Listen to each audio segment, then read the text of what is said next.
Estamos en los estudios virtuales de Radiográfica FM 89.3 de Buenos Aires, también retransmitiendo a la RU, la FM Caster de Buenos Aires, la Radio Cooperativa.uy de Montevideo. Y en Montevideo tenemos el gusto de tener en estos estudios virtuales al doctor Claudio Rama. Muchas gracias por recibirnos, Claudio. No, es un lindísimo gusto, Roberto. Te agradezco mucho la oportunidad de conversar de estos temas. Muchas gracias. Para los oyentes argentinos, me gustaría simplemente que hagas una brevísima referencia, antes de meternos en tu rol de coleccionista, porque el motivo de esta llamada es conversar sobre los otros rostros de las máscaras de Colombia que están expuestas en el mapping. Me gustaría que nos cuentes, Claudio, ¿quiénes fueron tus padres? Bueno, mi padre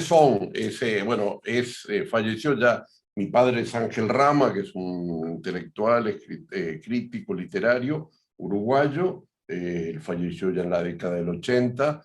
Y mi madre es la poeta Ida Vitale, que está viva, que efectivamente ha tenido en los últimos tiempos el premio Cervantes. Y vengo de una familia básicamente del ámbito de la cultura, aunque yo no he sido un hombre de actor de la cultura. Mi vida está metida en el ámbito de la educación y de la investigación en temas de economía y educación, y básicamente esta es una actividad de coleccionismo, de goce y de placer, sobre todo de lo que es la cultura latinoamericana, lo que es la identidad y las expresiones de máscaras, que desde hace muchos años vengo coleccionando, que vengo juntando, que vengo investigando, y en parte gracias a poco el trabajo regional que me ha permitido ir construyendo una colección de piezas de todos los países de la región. ¿Cuándo empezaste tu actividad como coleccionista? ¿Y dónde? Mira, yo primero me acuerdo alguna vez haber traído una máscara de México y tener una máscara de México en el año 85. Siempre lo tengo registrado porque vivía en aquel momento el regreso a Uruguay. Yo había vivido en Venezuela durante la dictadura. Cuando en aquella época, hasta el 2000, prácticamente era muy escaso la posibilidad de viaje a la región, y es recién desde el año 2000, en el año 2000 asumí la dirección regional de la UNESCO de Educación Superior, con sede en Venezuela, y allí empecé una actividad mucho más intensa de viajes y de oportunidad de comprender, identificar y de conseguir piezas.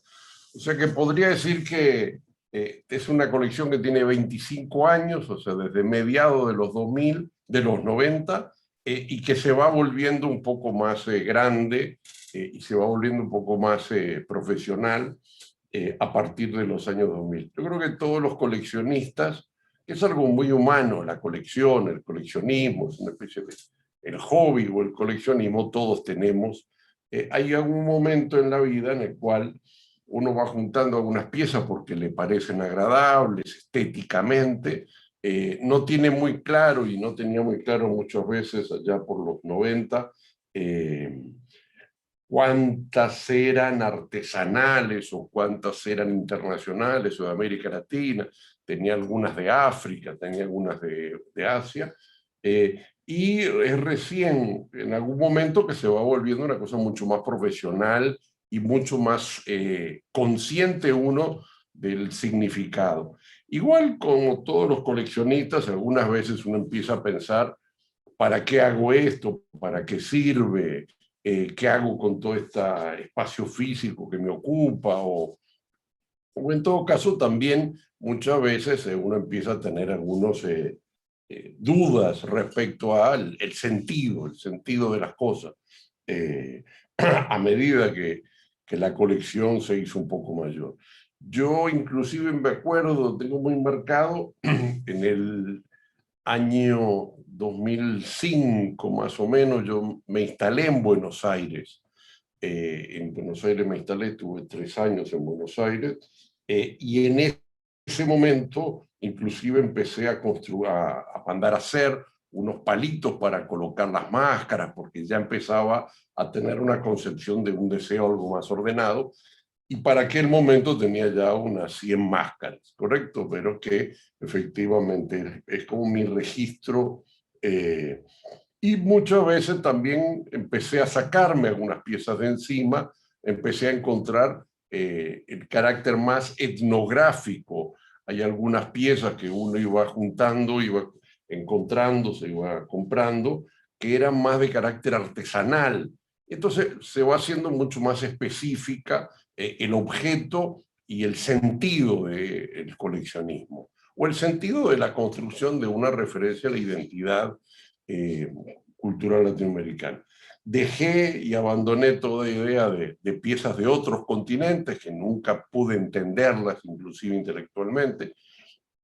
En la época de la UNESCO tuve la oportunidad de dotarme de piezas africanas, que es una pequeña parte separada de la colección que pude hacer, pero efectivamente la comprensión intelectual de África no es la misma que de América Latina, que yo me siento muy latinoamericano, prácticamente casi he vivido o trabajado en casi todos los países de la región.